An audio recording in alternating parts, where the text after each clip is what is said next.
Every time I come to Vancouver, it's a walk down memory lane. I loved the 2 weeks that I was here for the extraordinary Olympics that Vancouver hosted. This was the focal point of the world. And I've been to a lot of Olympics. This was as good as it gets. And so, you know, if you were here then, you should be very proud of what the city accomplished. But an Olympics in a place like Vancouver is a lot different, particularly for us, than Olympics in Pyeongchang, South Korea, or Sochi, or the like. What ultimately the decision comes down to, it's not that I'm not a fan of the Olympics, I'm not a fan of disrupting our season. To take off between 2.5 and 3 weeks in February, which is when our season's hitting the stretch drive, there's no football, there's no baseball, it's us and basketball, and then we disappear for 3.5 weeks. And there are two elements to that. One, because of the composition of our player pool, where roughly a quarter of our players come from outside of North America, a quarter of our players come from the US, and about 50% of our players, a little less, from Canada, we have a diverse composition of each of our teams. We have some NHL teams that historically would send 10 players to the Olympics, and other of our teams, 1 or 2 players. When you go away and shut down for 2.5 weeks, and 150 or 60 players go to play the Olympics halfway around the world, and the rest are on the beach lounging, and everybody comes back together, we're in a way different shape, team by team, in terms of who's banged up and tired and who's rested. I think it was after the Torino Olympics, we had a team that was in first place that sent 9 or 10 players to the Olympics and then didn't make the playoffs. And so the disruption to the season is a real concern to the competitive integrity of what we put on every night. Second is, when I say we disappear, we disappear. We're not allowed to promote the fact that we're there. We're not allowed to use footage. We're not allowed to cover for NHL.com or the NHL Network or any of our other digital outlets what's going on. We literally disappear because the IOC says, we own your game and your players for that 2.5 weeks. That doesn't seem right. In other words, we have to shut down our season. No other league would do that. I was on a panel once with Adam Silver from the NBA, and I said to him when this question came up, I kind of knew the answer, but I did it anyway. I said, would the NBA go to the Olympics if it was during the season? And before I could finish the words, he said, absolutely not. Who would do that? And that's part of the problem.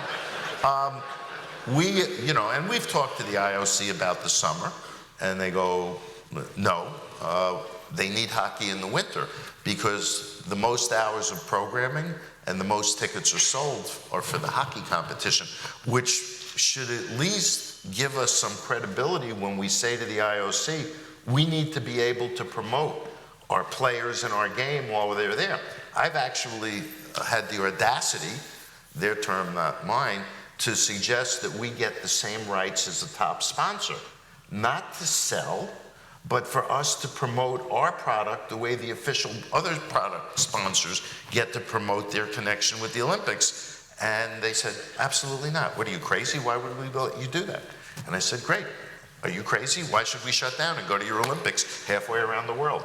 So now, the flip side to this, and I recognize it, our players are great.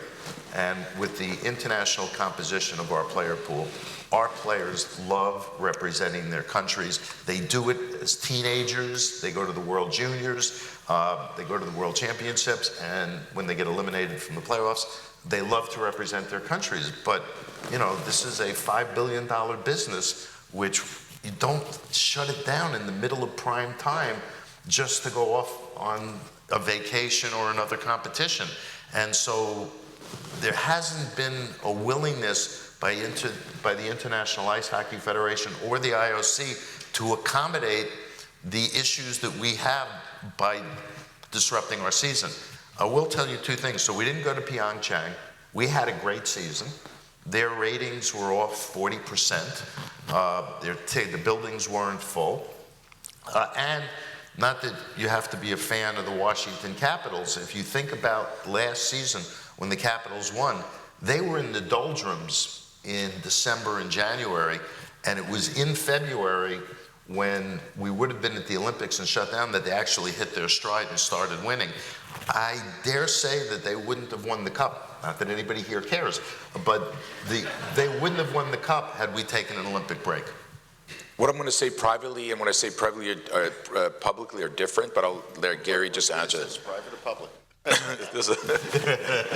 No, I mean there's the two sides to it. I think like Gary said, I mean there's got to be a purpose and a reason for it. Otherwise, what's the point?